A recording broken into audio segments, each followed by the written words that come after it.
Dites-moi, c'est dans quel évangile nous sommes aujourd'hui, au 21e siècle, où nous cherchons l'approbation de tout le monde? Dites-moi, est-ce l'évangile que les apôtres ont prêché hier, ce qui leur a valu ces persécutions? Quel est cet évangile qui s'accommode aux païens? C'est-à-dire, ils sont à l'aise même. Quand ils entendent cet évangile aujourd'hui, l'évangile de Jésus, tout le monde est à l'aise. C'est-à-dire les croyants sont à l'aise, les païens sont à l'aise dans cet évangile-là. Quel est l'évangile que nous prêchons? Les apôtres sont devenus des martyrs à cause de la vérité de l'évangile. Les gens ne pouvaient pas supporter l'évangile qu'ils prêchaient, la parole, la vérité qu'ils prêchaient. Quand Luc dit, il dit quand le Fils de l'homme paraîtra, est-ce qu'il trouvera encore la foi? Quand Jésus lui regarde son église, est-ce que Jésus est fier des chrétiens? Est-ce qu'il est fier des enfants de Dieu? Est-ce qu'on peut prendre la décision de perdre notre vie à cause de notre foi, à cause de l'évangile? Ce que je veux nous dire, il n'est pas si important de savoir comment sont morts les apôtres. La manière dont les apôtres sont morts, c'est pas ça le plus important. La nature de la mort, de leur mort, c'est pas ça le plus important. Le plus important, c'est l'état dans lequel tu meurs. La nature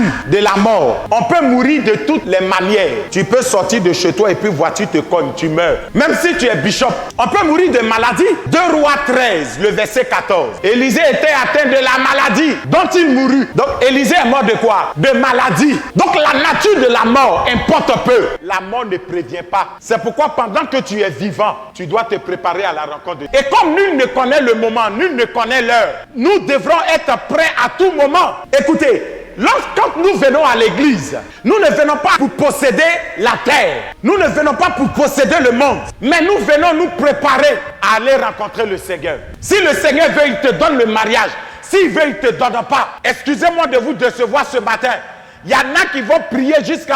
Elles ne seront jamais mariées avant de mourir. C'est pourquoi faites attention à l'évangile que vous entendez aujourd'hui. Ta manière de mourir ne t'arrêtera pas si tu dois aller au ciel. Dans quel état tu meurs? Préparons-nous à ça. Et même je peux dire à quelqu'un, il n'y a pas de temps de récréation. Il n'y a pas de temps de repos pour nous, enfants de Dieu. Nul ne connaît le moment. Nul ne connaît l'heure. Nul ne connaît l'avènement de Christ. Nous devons être toujours prêts. Quand je me lève le matin pour aller au travail, je suis prêt. Si en cours de route, la mort se présente à moi, gloire à Dieu. Nous devons comprendre ça, bien-aimés, pour sortir de nos amusements. Mais aujourd'hui, on veut qu'on nous dise ce qui est bon. Oui, on te dira ce qui est bon, ce que tu veux entendre. Mais ça t'aidera en quoi? Pourquoi les apôtres ont accepté de mourir? Sachant que ce qui les attendait était des choses atroces. C'est-à-dire qu'ils allaient mourir par des morts atroces. Mais pourquoi ils ont accepté quand même? Parce qu'ils ont cru en la mort et en la résurrection de Jésus. S'ils n'avaient pas une confiance de la résurrection de Jésus, de la vérité, de la prédication de Jésus, ils ne seraient jamais donnés à la mort. Mais c'est parce qu'ils avaient cette certitude-là qu'ils ont accepté de payer le prix, qu'ils n'ont pas pu renier leur foi. Il y en a qui sont licenciés, ils ne marchent plus avec Jésus. Il y en a qui ont perdu de l'argent, même une forte somme, ils ont renié la foi. Parce que le plus souvent, la question qui revient, Jésus, où étais-tu? Pourquoi n'as-tu pas empêché cette situation-là de m'atteindre, de me fragiliser? Je suis découragé, je suis déçu. Quelle est ta foi? On dit qu'ils sont morts pour leur foi. Ils sont devenus des martyrs. Il y en a, on a coupé les têtes. Comment ils sont morts, ces apôtres? En défendant leur foi, en défendant Christ en eux. Souvent, on renie la foi sans le savoir. Jusqu'à où peux-tu aller pour défendre ta foi? Qui a dit que quand on marche avec Jésus, on aura tout ce qu'on veut? Quand nous venons dans la maison de Dieu, c'est pour nous préparer à aller à la rencontre du Seigneur. Si l'Éternel veut, il fait de toi l'homme le plus puissant, la femme la plus puissante au monde. S'il ne le veut pas, il ne le fait pas. Mais une chose est sûre, si tu meurs, la vie que tu auras au ciel sera meilleure que cette vie sur terre. C'est pourquoi Paul a dit, j'ai combattu le bon combat. Il dit, j'ai gardé la foi. À cause des garçons, tu abandonnes la foi, mais tu es perdu doublement et triplement. À cause de l'argent.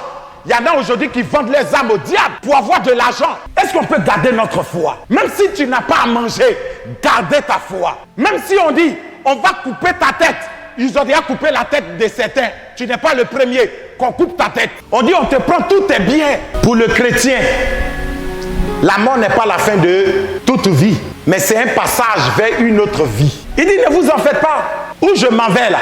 je vais pas vous préparer une place. Quel que soit ce qu'on vous fera, même si tu n'as pas terminé tes études, tu n'as pas eu des grands diplômes, il dit le meilleur diplôme, c'est ton salut. Même si tu n'as pas eu l'homme le plus bien, mais tu as eu le mari le meilleur, qui est Christ. Même si tes parents t'ont abandonné, personne ne veut t'aider.